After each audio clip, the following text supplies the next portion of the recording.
আসসালামু আলাইকুম গাইস। দেখেন আজকে দুপুরের রান্না লাউ শাক আর চিংড়ি মাছ। লাউ শাক আমার একটা প্রিয় একটা খাবার। লাউ শাক আর লাউ শাকের সাথে এই যে নাগামরিচ, বোম্বাই মরিচ, ঠিক আছে, আমার কাছে সেই স্বাদ লাগে। লাউ শাক দিয়ে আর বোম্বাই মরিচ দিয়ে দাঁড়ান দেখাচ্ছি আপনাদেরকে। এই দেখেন সুন্দর একটা কালার হয়েছে না? সবুজ সবুজ কালার আমার কাছে ভালো লাগে। তরকারি শাক পাতা রানলে সবুজ কালার হলে আমার কাছে খুব ভালো লাগে। দেখছেন সবুজ কালার হয়েছে না? খুব সুন্দর না? ফুলকপি আর আলু দিয়ে ভাজি করবো, তাও দেখাবো রান্না ভাজি শেষ, ঠিক আছে?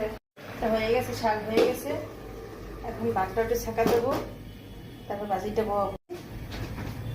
ছাঁকা হলে ভাজিটা বসাবো।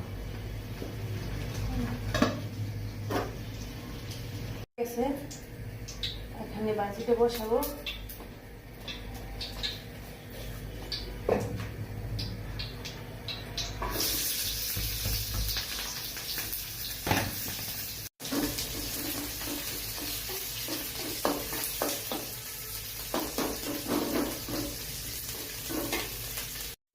দিলাম পরিমাণ মতো হলুদ, পরিমাণ মতো লবণ, কিছু দিলাম। এখন ভাজিটা দেবো।